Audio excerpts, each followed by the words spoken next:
joy. So I'm going to keep the joy today, keep the joy going.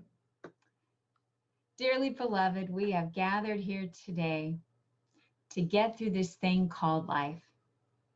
Electric word life, it means forever, and that's a mighty long time. But I'm here to tell you there's something else. And if you're a fan of Prince, you know that that song lyric ends up by saying, let's go crazy, which I think in many ways, looking at our society and the pandemic and the social upheaval, there are many who think that we have actually gone crazy. But I want to talk about a different kind of crazy today. I want to talk about a crazy where you get out of your mind in order to listen to your heart. And we have a lot of angels helping us do that. We are never alone. We are all woven together in this tapestry of life. And we are gathered together to get through this thing called life. We are gathered together to work together. Now we're experiencing challenges in life so that we can grow, to further us in our spiritual evolution, individually and for all of humanity. Part of our journey to enlightenment is to expand past our limiting beliefs about who we are and to embrace the truth of our infinite power. We have to let go of some things which are locked away in our mind and get to our core, to our spiritual essence. We can then listen to our hearts and be one with life and all the expressions of life. You know, every decision we have made at every choice point in life has brought us together in this one moment of now. And there are no accidents that I am here and you are here today. We are drawn together. Together as a spiritualist community, we are focused on healing humanity. And that just might take all of us getting a little crazy and opening our hearts. So Prince says this electric word life means forever.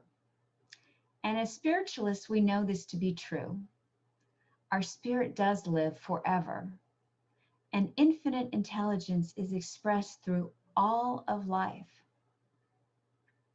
When we look at life, we are looking at our understanding of God, of spirit.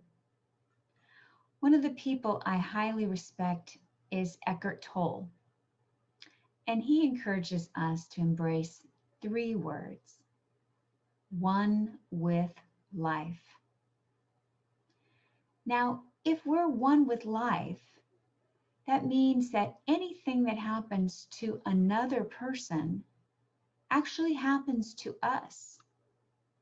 And if we really understand that, then how could we really hate anyone if they're really a part of us? And if they do something that bothers us, or they have a habit we just can't stand, perhaps that's a mirror for us to look into, a part of ourselves that we're not proud of. A lot of people have asked the question about what is going on in our society. We want to understand how anyone can hate, how anyone can harm another, especially because we know that we are all one with life. And as spiritualists, we have this great understanding of this, yet all of us are still human, and knowing the rules doesn't mean we always follow them. And within our country, perhaps even in our family or church, we're all challenged with a sense of division. And there's this sense of wondering, can't we just get along? Are we incapable of coming together to work for good? You know, are we just this me generation, only looking out for what is best for ourselves? I don't think that's true. I think maybe sometimes we get a little lost. Sometimes we get off the path, but then something happens to get us back on the path. Sometimes what happens is a little guidance from the spiritual realm. Sometimes a person comes along that kind of nudges us in a different direction, or says something that really makes us take a stand and brings to light what we really believe, because we either disagree with them greatly or strongly agree with them, but it brings us clarity. And I think what often happens is that we get a message from an angel. And an angel is, the word literally translates to a messenger of God. And sometimes that messenger of God is a person on earth. And sometimes it's a person in the spiritual realm. But we are always surrounded by this ever-present force of people that are guiding us, that are nudging us, and constantly present with us. Now, for spiritualists, the word angel is a title we give to higher spirits that choose to come to earth to teach and to guide us. From the moment we are born, a spirit guide, or as some call them, an angel, is by our side to guide us. In Children's Lyceum, I was taught that our spirit teachers are spiritually developed one plane higher than us. And as we mature and develop physically, mentally, and spiritually, our guides do as well. We learn together. As time goes on, different spirit guides are added to our band of angel friends as our needs change. We are always surrounded by the people we need in our lives. As soon as we have the thought, I need help with something, an appropriately educated spirit guide is drawn to us. Some guides stay with us our entire lives, and others are on, short-term assignment to help us with a specific problem or lesson. Now, they say birds of a feather flock together, and that is what happens with each of us. We draw to us angel friends that are on a similar path of spiritual development. They have learned the lessons that we are currently learning. And in our band of angel friends, we have teachers, healers, and protectors. And on earth, we also draw to us people who can assist us. I think it's pretty important to embrace this idea that we're never alone, and that all of the challenges we go through, and often we think we're going through them all alone, we have resources. Our pioneer, Andrew Jackson Davis, was always telling us to look at nature to learn lessons. Now, I love the lessons we can learn from geese. They take turns leading. They take turns protecting the flock. They honk at each other to provide encouragement. The goslings grow and learn from older members, and they are loyal to each other. When a goose goes down because of injury or illness, 2 other geese fall out with that goose and follow it down to the ground and stay with the fallen goose until it's able to fly or until it dies. Multiple families of geese come together to form a larger group called a gaggle, in which birds look out for each other. Every fall, we see geese traveling thousands of miles during their yearly migration, heading south for the winter, flying along in a V formation. Many of you know or have noticed that as each goose flaps its wings, it creates uplift for the birds that follow. So by flying in a V formation, the whole flock adds 71% greater flying range than if each bird flew alone. When a goose falls out of formation, it suddenly feels the drag and resistance of trying to go it alone and quickly gets back into formation to take advantage of the lifting power of the bird in front. So let's take a page out of their book. Let's realize that we're in a group, like a group of flying geese, that when we fly, we have a knowledge that we are flying together and using the energy that we can harness from this group of like-minded people that are flying in our direction. Now, the group of people that I want to encourage us to fly with is our fellow spiritualists. We can apply the lesson of the gaggle of geese to our community. We can get more done. We can go further when we fly together. And this brings me back to Eckhart Tolle, one with life. A true realization of our connection with each other is so empowering. I don't know if any of you remember that the US Army has gone through a couple of different recruiting slogans, and back in the day, they had a slogan called "Be All You Can Be." And I think that had some success, but then they decided that they wanted to have a new slogan. And so they came up with this idea, Army of One.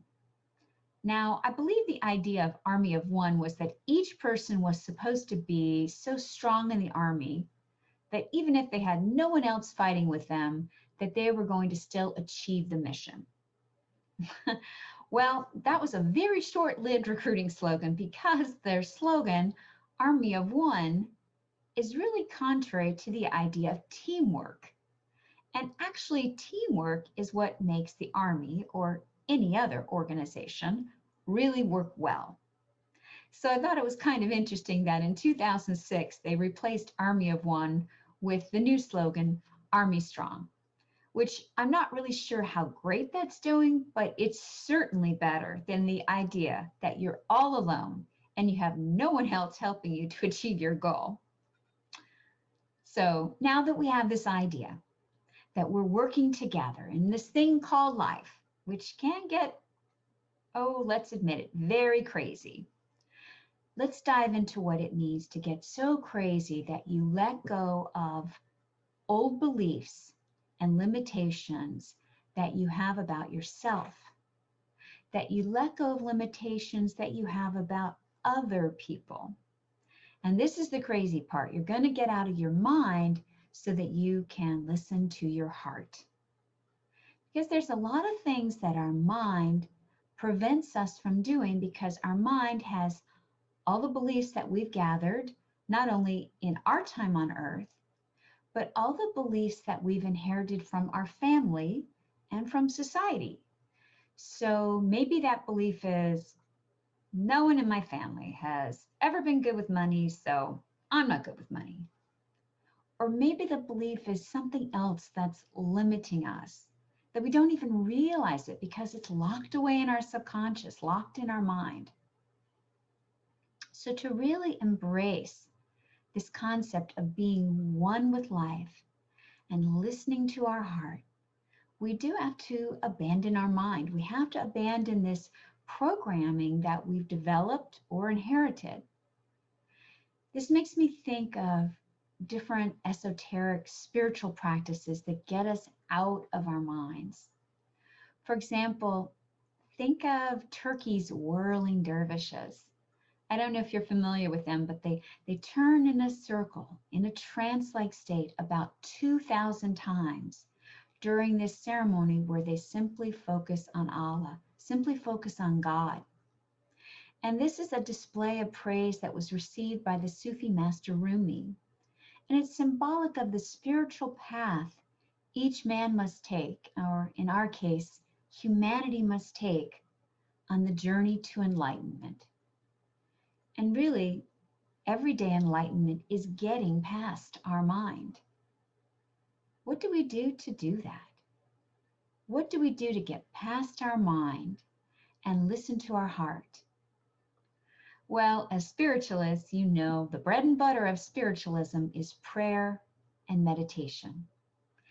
And I'm sure you've heard this before, that prayer is asking God questions or asking for inspiration. And meditation is our opportunity to listen for the answers. This is a way to get out of your head and open your heart.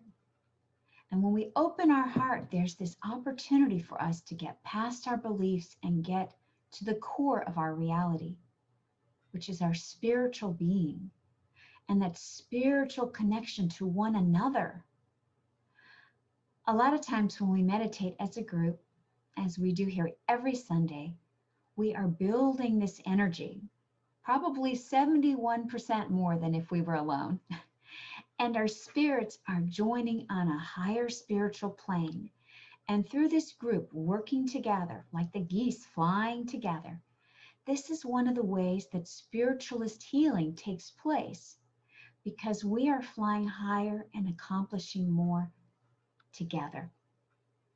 We are connected through the love in our hearts.